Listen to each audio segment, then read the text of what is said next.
All right. How's everyone doing? Good. How are you? I'm doing good. Good.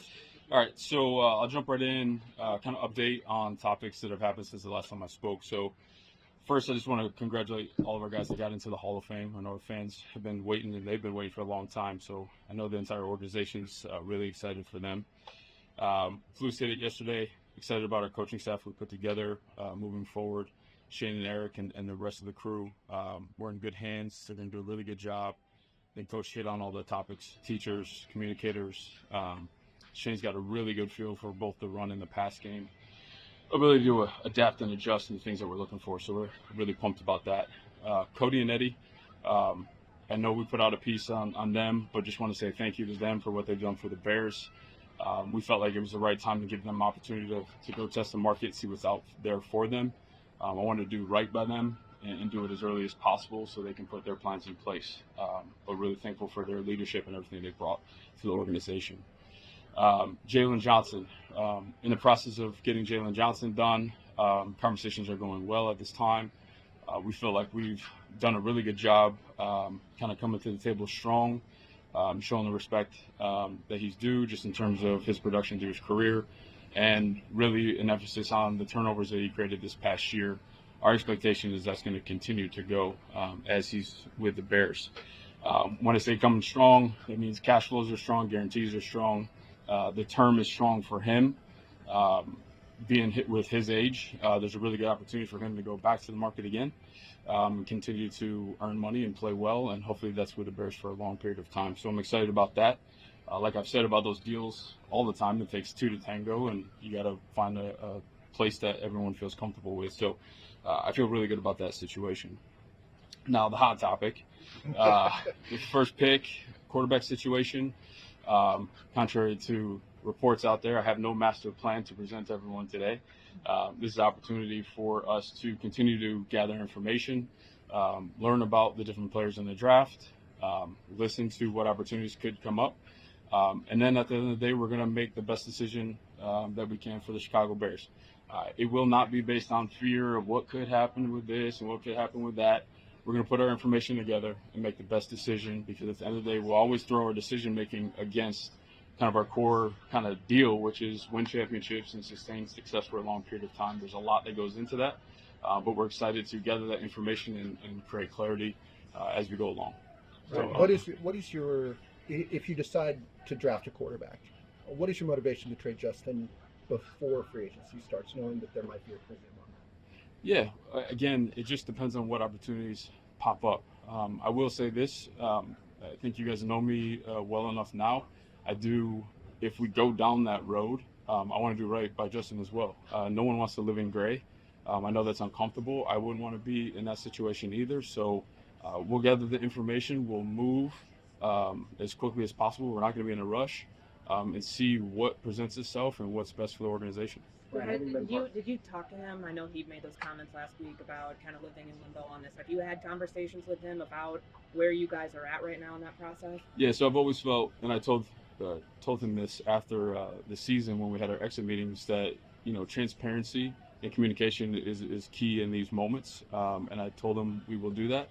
So I've been in contact with his team and kind of let them know like what we're looking at, how things might play out. And that we'll continue to communicate as we move forward. Again, I understand how uncomfortable that is for him. But again, like I told him, and he understands, I think he said it the other day too, it's part of this business. It is a unique situation. So, but yeah, I'll continue that communication with them. Part of the evaluation process in Kansas City in 2017 was the Holmes. How has that experience helped shape the way you go about evaluating quarterbacks and things you do in that regard? Yeah, my background is I'm really fortunate to kind of see multiple phases and different types of processes put in place with, bringing a quarterback in from a trade to drafting. So again, there's a process that we've learned in terms of tape watching and getting to know guys and bringing them in and spending time with them to feel comfortable with that setup. So I can definitely tap into that experience. Right. In terms of Jaylon Johnson, you said things are going well with him. Do you think it's more likely that there is a long-term deal with him than the franchise tag? I hope so. I'd like to avoid the franchise tag for him. I think there's a really good space for us to find a middle ground. Again, we always have the tag to use, but I really would like to get something done long term with him. Ryan, how do you view, philosophically, how do you view the draft assets you have picking first and 9?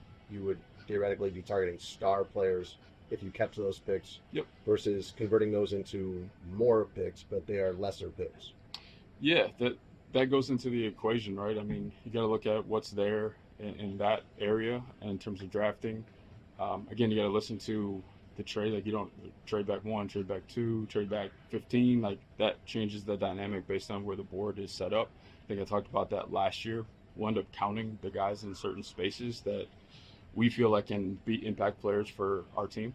So that goes in the equation as well. But I think it's a really good opportunity to improve our football team. And the other thing is, like, very open and understand that draft picks are just opportunity, right? You got to capture that. You got to be right with your draft picks. So we understand that as well.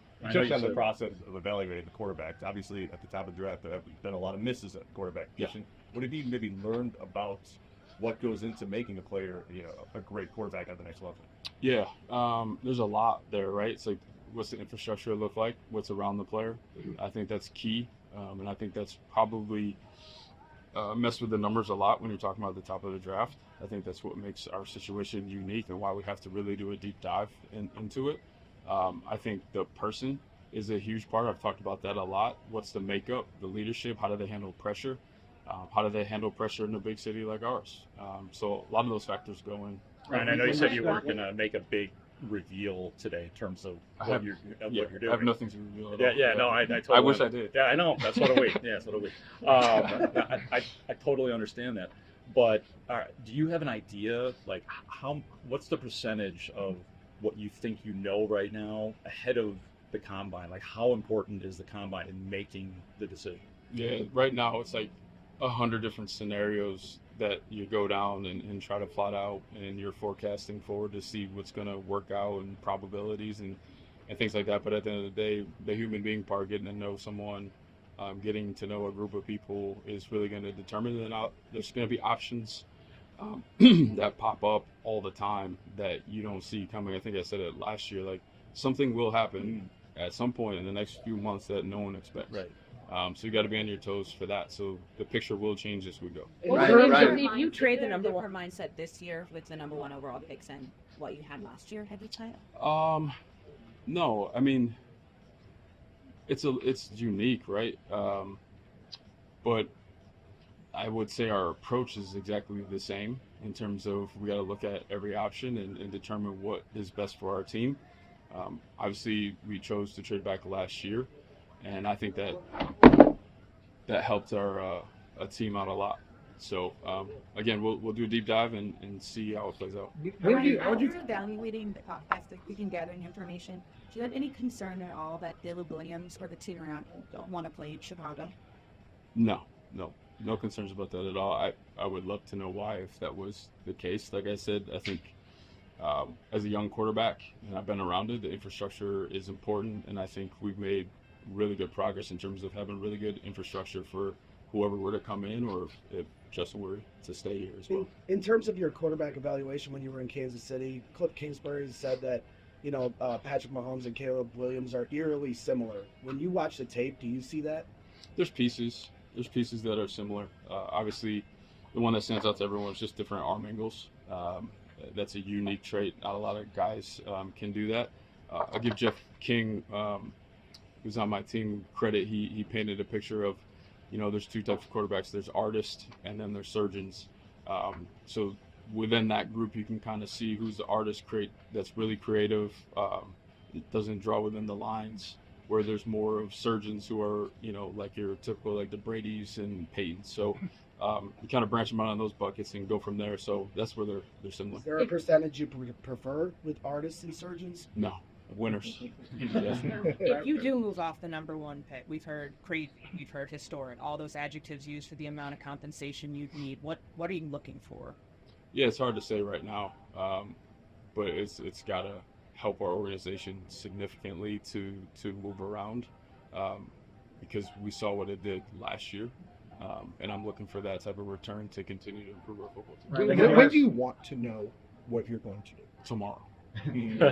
No, in all seriousness, before free agency? I would love to know as soon as possible. possible. Right. I mean, I would love to know, but I know that's not how the process works.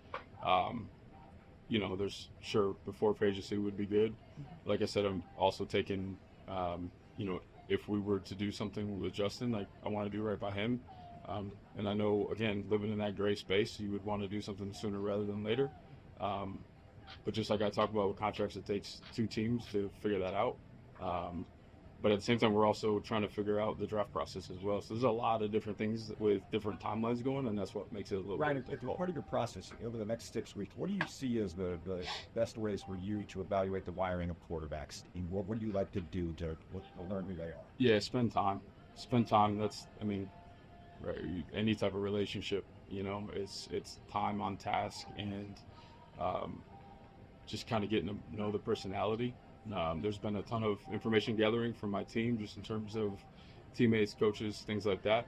But you got to spend time with another person, really understand the wiring. What are you trying to feel out in that process? What are you looking for from that? Yeah, you look for examples of dependability. You're looking selflessness, leadership, ownership. I think it's hard these days to find people that, hey, this is wrong. And it's like, yeah, it was wrong. This is what I have to do to correct it, rather than just kind of BSing your way through it. So, with time on task and spending time with these guys, you'll get to know some of those things. So are you expecting a busier combine than usual? Like, I'm imagining you're going to be a pretty popular guy this week. Everybody wants to buy you dinner and talk about all these different assets that you might trade. I mean, is it going to be a different combine for you? Yeah, it feels that way. Yeah. Has it already started? Oh yeah, my phone won't stop.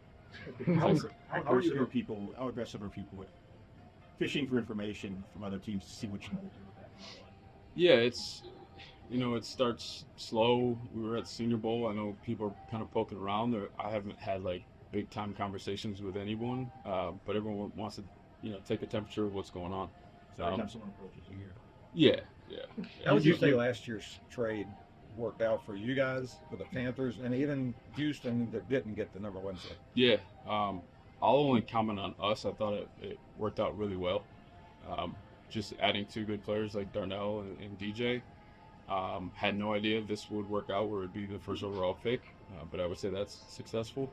And then a future 2 as well. So it worked out well for us, and we'll keep growing up with that. You like how universally loved Justin is by this team. Have you thought about what that conversation is going to be like if you do train him, what you're going to delivering that message to the team? Yeah, he's a leader. Everything our guys have said, it's true, and not surprised our guys have said what they have said. I feel the same way, and I think sometimes this whole thing gets Justin versus another person, and I have to look at it a little bit differently. I take that into effect. That's why the person is so important when we evaluate other people that would come in that position. But also it's my job to think of the long term, and a lot of our guys kind of don't see that. That's not their job to do that, and they defend their guy, which I think speaks volumes about our culture in our locker room. I mean, you've made big trades before. Would that cause is there anxiety that comes with that for someone who would have to deliver that sort of news? No, because I have faith in our ability to communicate with our guys, and when we do that, I think they'll know that it's in the best interest of the team. And I think as we've moved along here, I think the trust factor is there, that they're in good hands with however we decide to kind of timeline-wise for the college quarterbacks, do you really need to get all the way to private workouts, bringing them in the building to know, and how would that impact your decision with Justin? Yeah, so again, there's a lot of different timelines going, so being creative with finding time to spend with the different prospects, and if we can get a private workout, things like that does help come to conclusion and kind of fill in all the boxes that you need. So if you identify a quarterback prospect as your guy, is there any price that can move you off of your guy? Would be our guy, right? Like it's not about me at all. That's hard to answer right now because I need kind of the whole puzzle put together to figure that out. Thanks, Ryan. Yep. Thanks, Ryan.